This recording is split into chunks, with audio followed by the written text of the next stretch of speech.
ये लीजिए पापा, इस महीने की तनख्वाह। अरे आपकी सैलरी आ गई क्या? चलो ये बढ़िया हुआ। हाँ, मैं ना आपसे काफी टाइम से एक बात बोलना चाह रही थी कि अब से जब भी आपकी सैलरी आएगी ना, तो सैलरी मेरे हाथ में रखना, ना कि पापा जी के हाथ में। समझ में आया आपको? क्योंकि अब से जितना भी घर का खर्चा होगा ना, वो सब मैं संभालूंगी। ये क्या बोल रही हो तुम? अरे जब से मैंने कमाना शुरू करा है, मैं हमेशा हर महीने की तनख्वाह पापा को ही देता हूँ।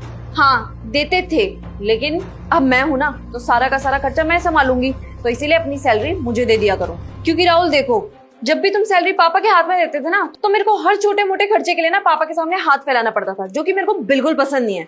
और वैसे भी इस घर की मैं बहू हूँ, और हर जगह बहू ही तो घर की जिम्मेदारी संभालती है, तो मैं कौन सा गलत कर रही हूँ? मैं पापा को पैसे इसलिए देता हूँ क्योंकि उनको पता है कि पैसे कब, कहाँ और कैसे खर्च करने हैं। तो अब से ना तुम सारी सैलरी मेरे हाथ में देना, ना कि पापा जी के हाथ में। और वैसे भी राहुल, पापा जी अब बूढ़े हो चुके हैं। तुम खुद देखो ना, पापा जी की हालत अब पूजा पाठ करने की है, ना कि घर खर्च संभालने की।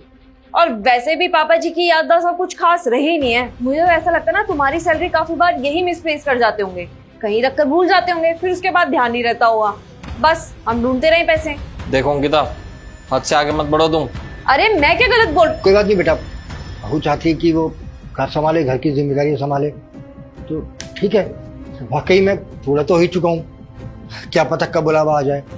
तो बेटा मैं तो यही कहूँगा कि बहू को जिम्मेदारियाँ समझने दें। अब ये अब नहीं समझेगी तो कब समझेगी? तो ठीक है बेटा, अब जो भी सैलरी तेरी आए ना, हर महीने बहू के हाथ में रख दिया कर। पर हाँ बहू, एक घर की जिम्मेदारी उठाना आसान नहीं होता। सोच समझ कर पैसा खर्च करना, वरना पछताने पड़ सकता है। अरे हाँ हाँ हाँ, मैं बच्ची नहीं हूँ, मुझे समझ में आता है कहाँ पैसे खर्च करनी चाहिए और कहाँ नहीं। फालतू खर्चा थोड़ी करूंगी यार।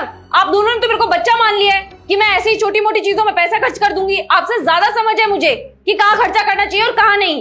इतनी बेवकूफ थोड़ी हूँ। देखो अंकिता, मैंने पापा के कहने पर तुम्हें पैसे तो दे दिए, लेकिन ये याद रखना कि कोई भी फालतू खर्चा नहीं होना चाहिए। अरे हाँ यार, नहीं होगा फालतू खर्चा।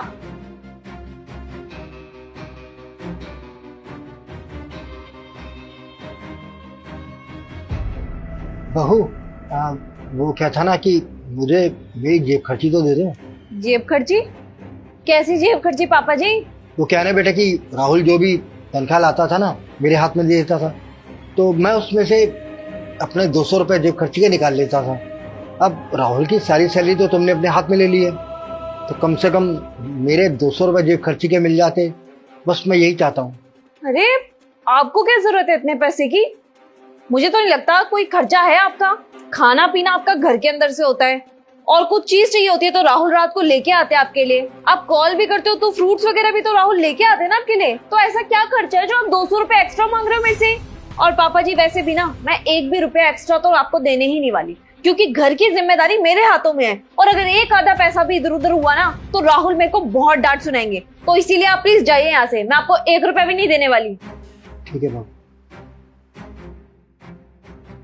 200 रुपए दे दो इनको, पैसे पेड़ में उगते हैं। मुझे पता था ना ये राहुल की सैलरी ऐसे ही उड़ा रहे हैं।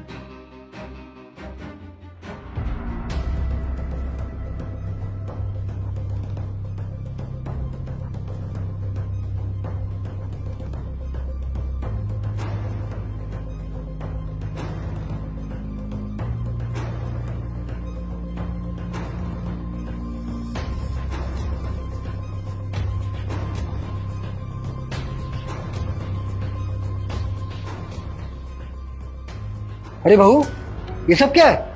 ये सब क्या है? मेरी जरूरत का सामान है, मेरे कपड़े हैं, मेरा मेकअप का सामान है। इन सब की जरूरत तो मेरे को पड़ती रहती है ना, तो ये ऑर्डर तो मेरे को करना ही पड़ेगा। ये जरूरत का सामान है? अरे ये फिजूल खर्ची है। अरे तू ऐसी पैसे लुटाएगी तो घर कैसे चलेगा? सोचा है कहीं?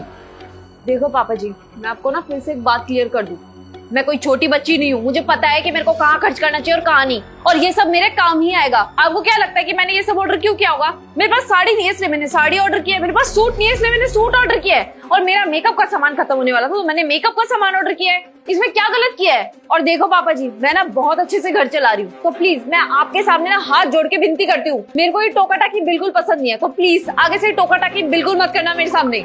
ठीक है बहू, अगर तुझे लगता है कि तू घर को जिम्मेदारी से संभाल रही है, तेरी मर्जी। अब मैं तुझे कुछ नहीं कहूंगा।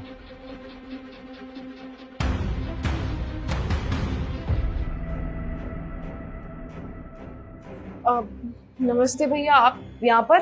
अरे किराया लेने आया हूँ। 11 दिन हो गए किराया ड्यू है। अब तुम लोगों ने तो भेजा नहीं, सोचा मैंने जाकर ही ले लूँ। रेंट? अरे क्यों, क्या हो गया? किराया देना नहीं था क्या? वो भैया, अभी तो रेंट के पैसे हैं नहीं। क्या? अरे सैलरी नहीं मिली क्या भाई साहब को? वो नहीं भैया, सैलरी तो मिली थी। वो क्या हुआ ना, मेरा दिमाग से ही निकल गया कि मुझे घर का रेंट भी देना है और सारे पैसे खर्च हो गए। अरे तो ये सारी चीजें पहले देखनी चाहिए थी ना। सैलरी से पैसे निकाल कर रखने चाहिए थे किराए के अलग से। आप लोगों को पता नहीं है क्या कि किराए के घर में रहते हो? सॉरी भैया, गलती हो गई अभी। अरे नितेश भाई, आप यहाँ पर? अभी तक रेंट नहीं पहुंचा क्या? अरे कहाँ किराया मिला है भाई साहब? किराया मिला होता तो दरवाजे पे आगे थोड़ा ही खड़ा होता। अंकिता, तुमने अभी तक रेंट नहीं दिया? रेंट दो भैया को। नहीं राहुल, रेंट नहीं दिया अभी भैया को मैंने। कोई बात नहीं, जाओ अब ले आओ। 1 सेकंड भैया, अभी ला रहे हैं। राहुल, रेंट के पैसे तो है नहीं। नहीं है मतलब? कहाँ है पैसे? खर्च हो गए। क्या? तुमने इतने सारे पैसे 15 दिन में ही खर्च कर दिए? अरे तुम्हारा दिमाग सही है कि नहीं? अरे तुम्हें इतना भी होश नहीं है? जिस घर में हम रह रहे हैं उसका रेंट भी देना होता है, और तुमने सारे के सारे पैसे खर्च कर दिए। मुझे नहीं पता था तुम इतनी लापरवाह निकलोगी। अरे भाई आपका फैमिली मैटर है, बाद में देख लेना। पहले मुझे किराया दो, मुझे भी भाई किस्तें भरनी होती है। भैया आप टेंशन मत लो, 10-15 दिन में मैं दे दूंगा आपके पैसे। देखो भाई, मेरे पास टाइम नहीं है देने के लिए। मेरे पास भी पीछे से प्रेशर रहता है, मुझे बैंक की किस्तें भरनी होती है। टाइम वाइम नहीं है मेरे पास देने के लिए। मुझे किराया दो आज के आज। 1 मिनट, मैं देता हूँ आपका रेंट। ले राहुल बेटा, रेंट दे दे। ये लीजिए भैया, इस घर का रेंट। अरे जब पैसे थे तो इतना ड्रामा क्यों निकाला यार? पहले ही भेज देते। कामों का घर तक आना पड़ा। चलो ठीक है। क्या है ये सब अंकिता? मैंने तुम्हें वो पैसे इसलिए दिए थे क्या कि सारे के सारे पैसे तुम उड़ा दो? अरे तुम्हें शर्म आ रही है कि नहीं? आज पहली बार मकान मालिक हमारे दरवाजे पे आया है। आज तुम्हारी वजह से मेरी बेइज्जती हो गई। और तुम तो कह रही थी मेरे को सब कुछ पता है, कहाँ पैसे खर्च करने चाहिए, किस तरीके से करने चाहिए, मैं बच्ची नहीं हूँ, वगैरह वगैरह। और अब ये तुम्हारी समझदारी? ऐसे घर चलाओगे तुम? और जब तक पापा के हाथ में पैसे देता था ना, आज तक कभी मकान मालिक घर के आगे नहीं आया है, और पूरा महीना घर अच्छे से चलता था, तब भी पैसे बच जाते थे। और आज सिर्फ तुम्हारी वजह से मकान मालिक घर तक चल के आया है और हमारी बेइज्जती करके गया है।